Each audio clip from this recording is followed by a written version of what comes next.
luomu on kehittynyt. Euroopassa se on kasvanut paljon. Suomessa se on pitkään junnannut paikallaan ja vasta nyt viime vuosina on lähtenyt sekä kulutus että viljely hieman kasvuun. Ja voisin kysyä teiltä, että mikä teidän näkemys on, että mitkä on ne syyt, että miksi Suomi on tullut tässä luomussa jälkijunassa. Ja tässä voidaan aloittaa samassa järjestyksessä kuin edellinen kierros ja Janne voi sieltä ensimmäisenä. Tietysti meidän ruokatalousjärjestelmä Suomessa on aika vahvasti ollut toisaalta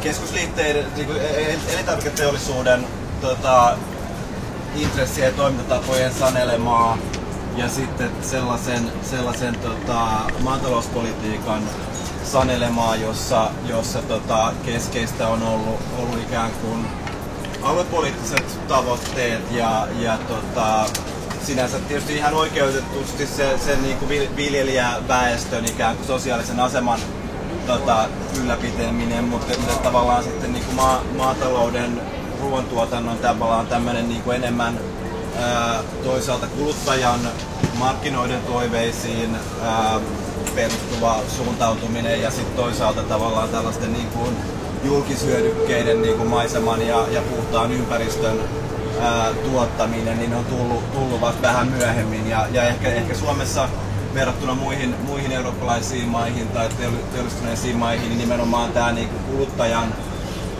kuluttajakysynnän rooli on tullut vähän perässä, että tavallaan toisaalta ehkä suomalainen kuluttaja ei ole osannut vaatia sitä luomua, mutta myöskään siihen niin kuin vaatimukseen ei ole sitten erityisesti, niin kuin sanotaan nyt ennen kuin 10 vuotta sitten tai näin, niin ei ole hirveästi satsattu siihen vastaamiseen. No joo, tietysti luomun tämmöisissä periaatteissahan on se, että tuottaja ja kuluttaja olisi mahdollisimman lähellä toisiaan. Mutta Suomi on niin harvaan asuttu maa väestötiheydeltä, että täällä sitten taas niinku sen toimivan markkinan rakentaminen tämmöisen suoran kohtaamisen varaa on tosi vaikeaa ruokapiirien tai erikoistuneiden kauppojen tai suoran myynnin myötä, jolloin tähän niin on tarvittu aina muitakin pelureita tähän kentälle. On tarvittu kauppaa, tukkua ja sitten koska ollaan täällä maatalouden äärialueella, niin myös maatalouspolitiikkaa ja hallintoa. Ja nämä osapuolet on mun mielestä menneet aina pikkasen eri tahtiin, että oikein sellaista, että oltaisiin samaan aikaan valmiit menemään eteenpäin, niin sellaista on ollut aika vähän tässä historiassa. Et silloin kun viljelijät EU-jäsenyyden myötä alkuun lähti innolla mukaan, loppu parin vuoden jälkeen tukirahat ei voinut enää siirtyä. Sitten taas kun kauppa tuossa 2000-luvun alkuvuosina osoitti ensimmäistä kiinnostuksen aaltoa, ehkä kuluttajat ei ollut vielä silloin valmiita. Ja aina on niin kuin ollut vähän sellaista eritahtisuutta. Sitten kaupan kiinnostus hiipui, kun taas viljelyä alkoi olla lisää ja kuluttajilla intoa. Toivottavasti nyt päästään viimein siihen, että niin poliittisilla päätöksillä halutaan luomua lisää, viljelijöillä on siihen valmiutta siirtyä, kaupalla on edelleen uskoa toimia luomun puolesta ja kuluttajilla luottamusta tuotantotapaa, kestävää tuotantotapaa kohtaan. Jos nämä kaikki toteutuu samaan aikaan, niin sitten ei ole taivas rajana. Sitten mennään. Tämä ei pidä paikkansa. Se on MTK-vastustus, joka on tehokkaasti estänyt luomun tulemisen Suomessa. Kun mä tulin vihreiden puheenjohtajaksi, mä kävin Esa Härmälän luona, joka oli silloin MTK-puheenjohtaja, niin semmoisella kunniakäynnillä, niin ensimmäinen, jota hän sanoi mulle oli, Tade kuule, mä oon tosi onnellinen, että suomalaisessa maitokaupassa ei ole luomumaitoa. Ja taustana oli se, että hän koki, että luomu niin kilpailee suomalaisen puhtaan ruoan kanssa. Suomalainen ruoka on puhdasta, ei tarvita mitään vielä puhtaampaa vaihtoehtoa. Sen takia Suomessa tämä vastakkainasettelu on ollut erittäin pitkällistä parikymmentä vuotta.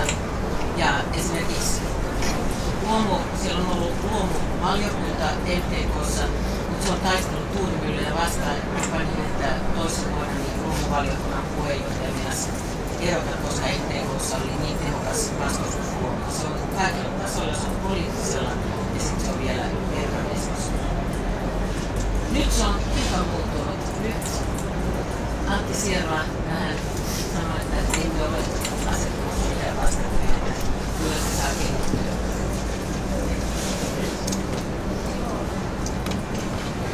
Toisaalta edellisiä ja sitten nythän, jos mä muistan oikein, että luomuala Suomessa on jotain 8%. Sitten meillä 9%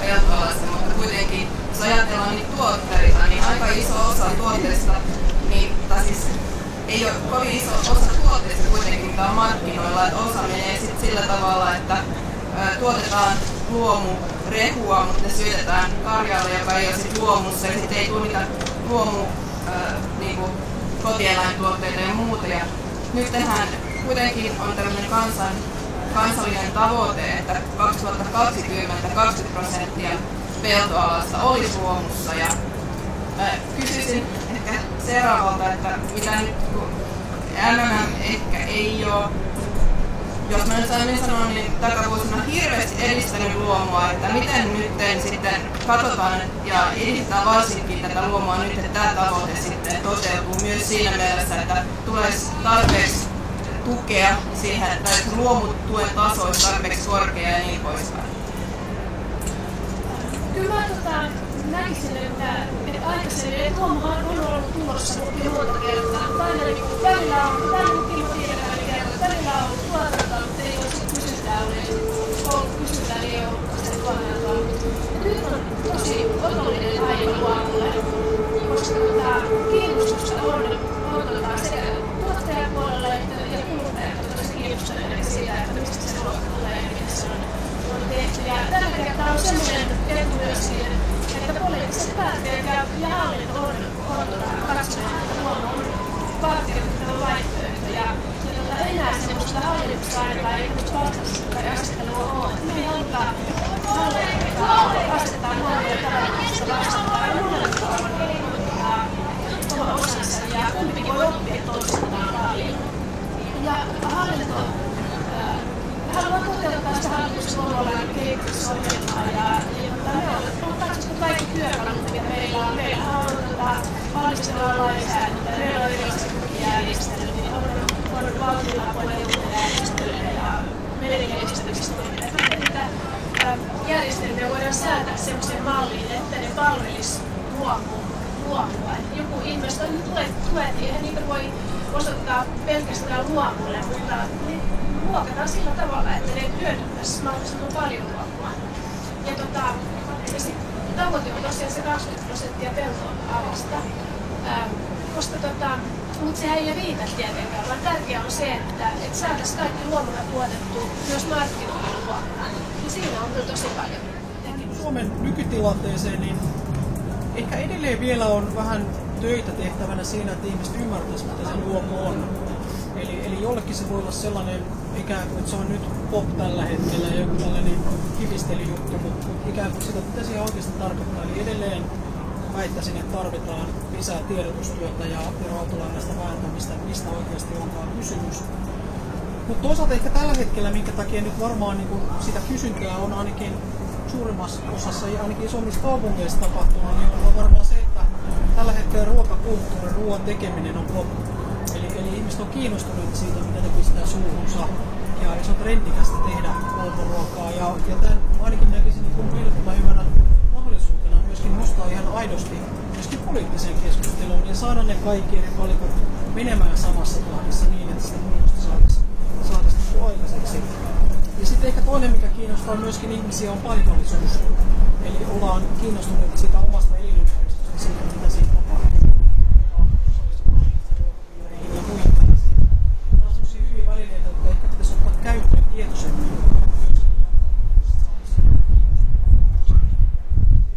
Me voitaisiin aloittaa keskustelun vähän silleen niin vapaan puheenvuorojen pohjalta. Ihan niin kuin naapuri totesi tässä äsken, niin mekin ollaan huomattu, että kuluttajilla on liian vähän tietoa luomusta. Että ihan niin kuin sitä tietoa, että mitä se luomu on, miten se on tuotettu, miten se eroaa tavanomaisesta, niin semmoista pitäisi lisätä. Ja jossakin tapahtumissa, Farmari maatalousnäyttelyssä ja sitten Herkkujen Suomi-tapahtumassa meillä on semmoisia kyselyjä.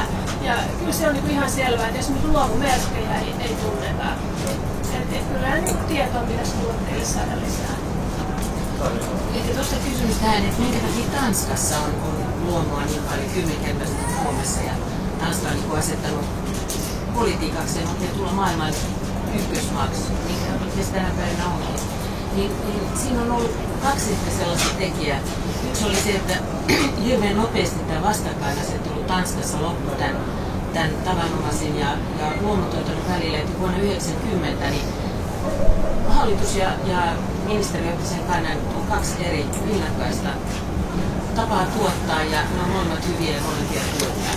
Ja sitten toinen oli, että vuonna 1991 niin Tanskan halpaketju Netto, joka tavallaan on sellainen, joka kohdentaa ruoanmyyntiä köyhimpien kansanosaan, niin hän aloitti tällaisen kampanjan luomu kaikille. Ja tavallaan lisäsi sitä luomun kulutusta, niin luomu todellakin on kaikille. Ja jos Suomessa joku olisi tehnyt nyt vasta 2013, niin Esketju ja K-kauppa on niin ottanut tämän luomun asiaksi. Ja ehkä sitten semmoinen kaikista tehokkain keino, joka Tanskassa on ollut käytössä, on ollut se, että mun tytär on tällä hetkellä siirtämässä Kööpenhaminan kaikkia julkista ruokailua luomuun. Ja siellä on asetettu sellainen tavoitteessa, että 60% kaikista julkisista yhtiöistä koko Tanskassa pitää olla luomuliussa 2015 saakka. Se on hirvittävä määrä luomuruokaa ja se luo ne markkinat.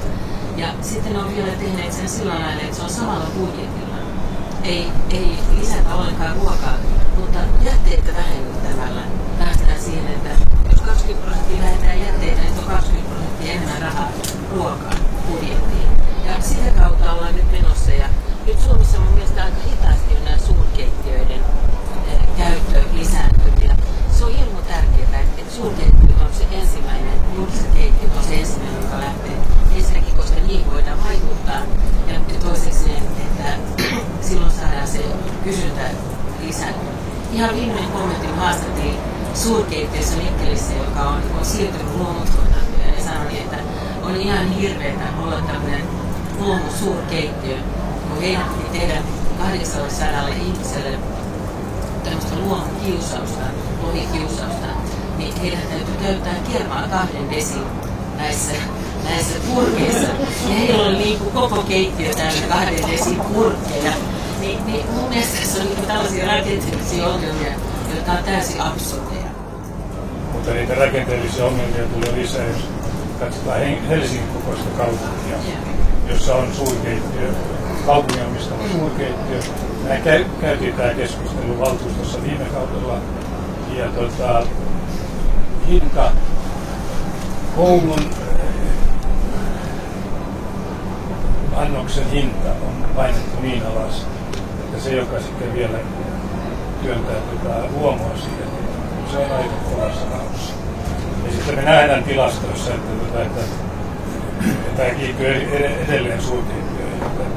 Niin kauan kun me olemme huolestuneita siitä, että mitä meidän lapset saavat leikkitärhässä suurossa, niin luomun osa on iso. Sitten kun on kysymys vanhainkodeista, niin ne saa syödä mitä paskaa tahansa, koska nehän on kohta hautausmaalla kuitenkin. Kyllä meillä niin päättäjillä tässä mielessä on korkea aika katsoa vähän peiliin, minkälaisia rakenteita me ollaan itse asiassa